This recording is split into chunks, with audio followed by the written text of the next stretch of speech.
obviously, you've got bigger players and you have smaller players, and those potentially who now have a lot of property or even a small amount of property, who were renting out to office spaces or even the high street showrooms, who now have become, or even like Barclays, who are not, or Google, who obviously Google have their own, they own their own spaces. But say, for example, you're renting out the office spaces. What do you suggest, or what do you advise? Is there anything you advise people who, are struggling now because they don't have any tenants? Yeah, it's a tough question. We're all wondering, how do we return to work safely and in a sustainable way?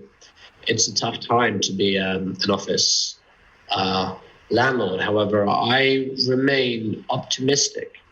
I do think remote work has a place, but I don't think it needs to be binary. I don't think it needs to be, I either work from home or I work in the office. There can be a hybrid approach where perhaps people go to the office in the morning and they leave later on. They go to the office in the early stages of a project and they do the execution remotely. So I do think an office has a place. I think we're right in the midst of chaos, absolute chaos right now. And it's very hard to see the forest from the trees. But like anything, I think real estate is very enduring. It's long term. The economic fundamentals are right there. You've got population growth. You will have a bounce back from the unemployment rate that we're seeing today, which was artificial. It was caused by a pandemic. This economic engine will restart globally. So I do think offices have their place, but it's not going to be the same as it is today. Now, for the landlord struggling, that's a tough one. And landlords have to be willing to adapt. They're going to have to rethink what it means to have a tenant improvement budget. You're going to have to invest in the space. Tenants are going to demand a lot more from landlords too. Tenants, especially corporate office tenants, want to see a focus on sustainability. They're going to want to see benchmark reports and sustainability reports. They're going to want to make sure that they have a clean environment inside, which isn't cluttered. There was this trend before where we were packing people in spaces. And this densification trend, as it's called, is now reversing. We went from, at best 250 square foot per employee now to 150 square feet. That's change in game. And so companies and offices have to think about how they really comply with the guidelines, how they allow a space where there's more space per employee, even if that means a higher cost for the space per square foot. And in their view, perhaps less productivity per square feet, because they're measuring productivity by, the old cubicle approach. You cram people in. And, I think also newer buildings are going to do much better than older buildings. Older buildings are going to be in need of a refurbishment. And I think something we take for granted is air pollution. And having air filtration technology, air purifiers and such devices are going to be very important, because go back to this. If I'm working from home, why should I go to the office? Before it was, if I don't go to the office, I'm going to be fired. Now, if I go to the office, I could very well spread the coronavirus, be infected, expose a loved one. I have to give up the flexible working hours that I have now, where I can spend time with my family, children, and friends, and I can work in my own pace in my own home. There's a lot. You are back into sales mode if you're an office landlord, right? You're trying to convince employees to return back to work. It better be enticing.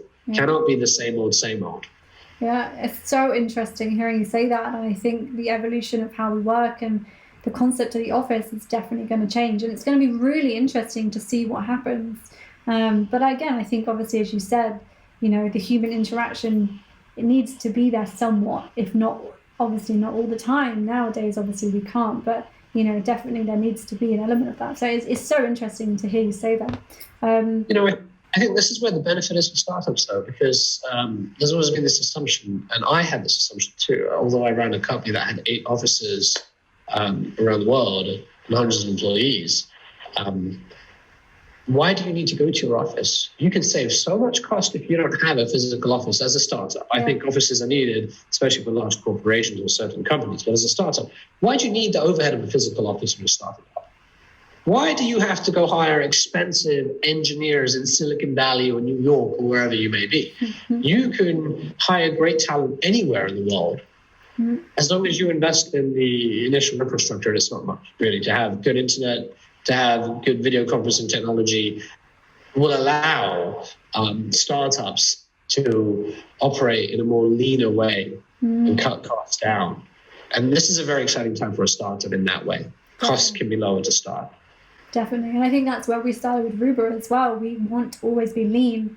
And obviously, you know, we started without an office, and we're going to keep it that way. And we understand remote working. So yeah, I think that's really interesting. It's your culture. It's your DNA. Yeah. It's very different if you're a large company and you've been used to having people work in the office and have endless meetings after meetings. Very different if you're a startup and your DNA is built like this. It's actually a competitive advantage. Believe it or not, being able to work remotely is a source of competitive advantage versus existing companies that are used to working in person. I think there's a place for in person.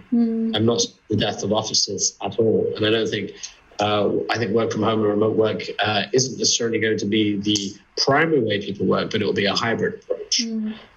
But it's interesting to say that as well, because, you know, when we had employees in obviously the showrooms and everything, it was very much like, okay, people came and they worked from 9 to 5, but actually how much productivity did they have during that point? It was very much like you sat at your desk from 9 to 5 and that meant you were working, you were getting paid for that. But actually when we went, you know, now we are obviously remote, it's actually like, no, well, you can work 9 to 10 if you want, you know, 9 a.m. to 10 a.m. But how much work are you going to get done? And so it's the productivity of that, which is, I think, really vital, which potentially wasn't there before.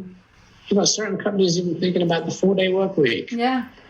And, you know, gone are the endless debates about what is the maternity policy and paternity policy we provide. Well, it's so easy now. I mean, you know, you can work remotely and you can adjust and you can figure it out. I remember being in meetings at startup when I founded. We were always thinking about how do we create policies and how do we create policies that are fair? And how do you create policies that are fair across different geographies? Right? When you're a startup, you might have one office that's your HQ. And you may have another office where you've got a smaller footprint and it's primarily only one function like sales. And then again, another office that is shared, co-tenancy, it's in a co-living or co-working environment.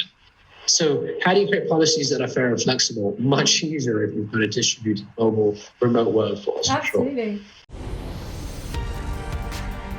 This is the PropTech VC podcast.